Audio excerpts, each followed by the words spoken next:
Olá pessoal, boas-vindas a esta nossa explicação. Hoje a gente vai embarcar numa verdadeira história de detetive, só que no campo da filosofia. É uma investigação que já dura, acreditem se quiserem, mais de 2000 anos. Nós vamos focar nas profundezas da natureza abstrata da realidade para desvendar o chamado problema dos universais, cobrindo as suas diferentes formulações e as soluções propostas ao longo dos séculos. A ideia aqui é fazer com que a gente olhe para o mundo ao nosso redor de um jeito completamente novo e fascinante. Para ancorar essa nossa investigação de um jeito bem prático, vamos pensar num mistério muito concreto. Imaginem uma maçã bem madura e um rubi brilhante. Os dois são vermelhos, certo? Mas como é possível que eles compartilhem exatamente a mesma qualidade? Será que essa tal de vermelhidão é uma entidade real, totalmente independente, que de alguma forma habita estes dois objetos físicos ao mesmo tempo? Ou será que isso tudo é só um truque, uma ilusão criada pela nossa linguagem? Bom, é exatamente esse quebra-cabeça que dá o pontapé inicial na nossa conversa de hoje. E para ninguém se perder nesse mar de teorias, aqui está o nosso roteiro.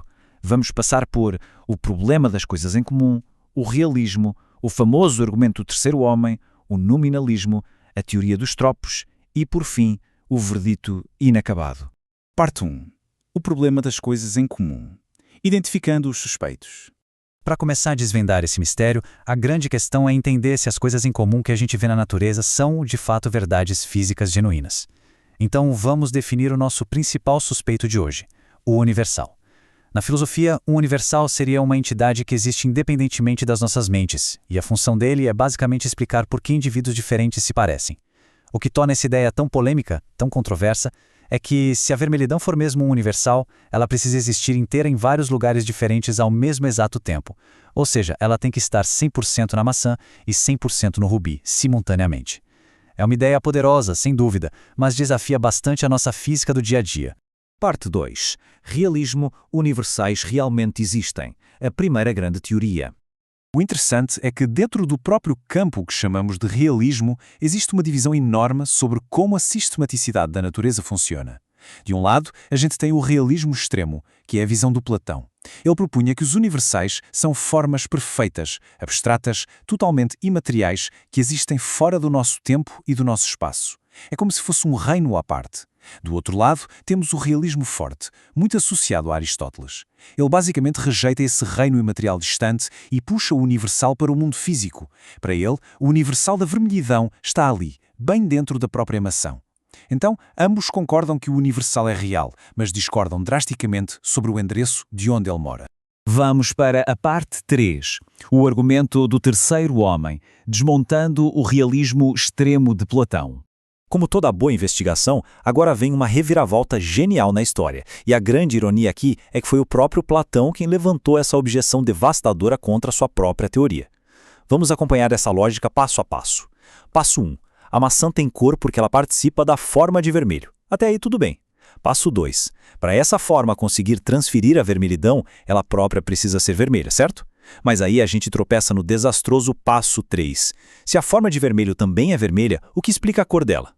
Ela precisaria de uma segunda forma superior para explicar isso, e essa segunda precisaria de uma terceira, e a gente cai num ciclo infinito. Ou seja, o realismo extremo simplesmente falha porque nunca resolve o mistério original, ele só cria um abismo sem fim de explicações.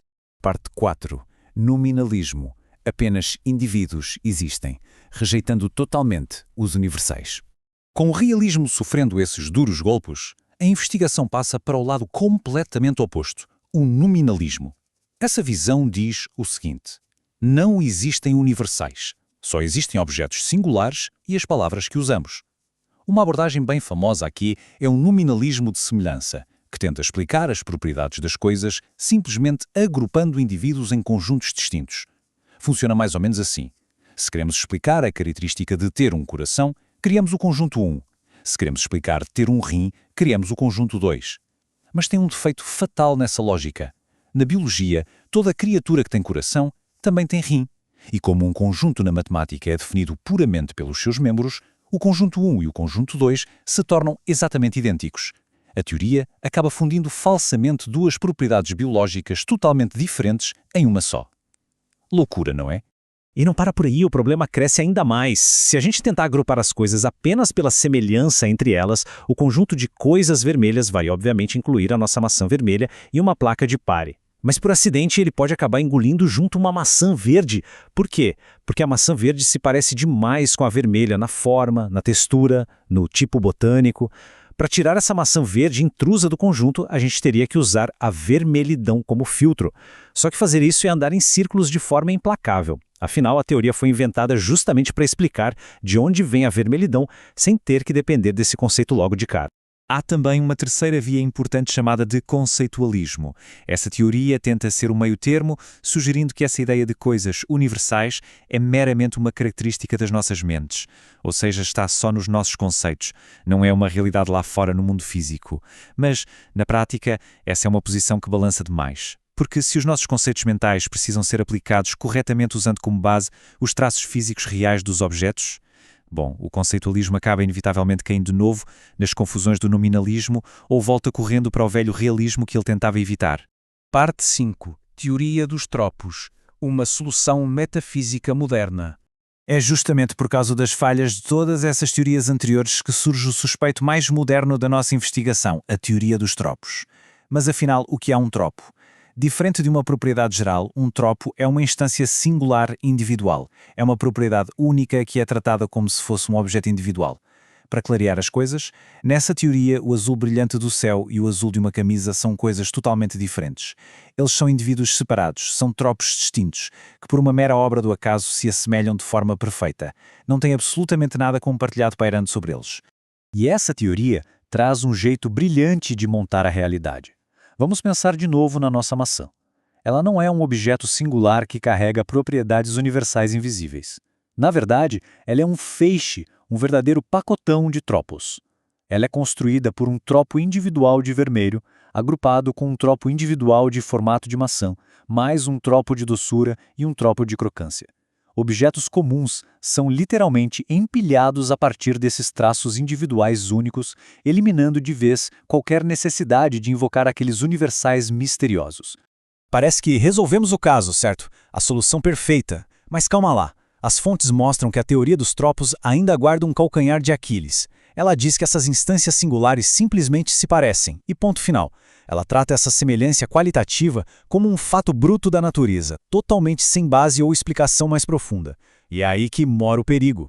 Ao dizer que os tropos simplesmente se parecem sem um motivo maior, corremos o risco de não estarmos realmente resolvendo aquele mistério inicial de por que as coisas se assemelham, mas apenas adiando a pergunta para uma categoria nova de entidades. Parte 6. O verdito inacabado. Os dois concorrentes finais. Então, onde é que a gente para depois de séculos e mais séculos de intensa argumentação? Peneirando todo este complexo debate, o mistério atualmente repousa num impasse fascinante entre duas poderosas estruturas. De um lado da balança, a gente tem o realismo forte que bate no peito e defende de forma robusta que a comunhão é real e que os universais estão, sim, presentes inteiramente dentro de cada objeto.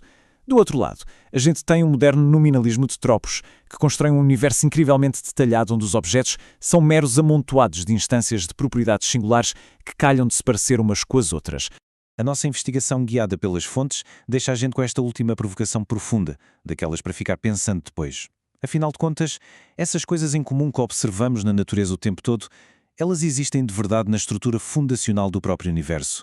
Ou será que são apenas percepções? Ferramentas mentais que a humanidade inventou para tentar organizar o caos ao nosso redor. Entender e decidir isso molda fundamentalmente como a gente compreende a realidade em si.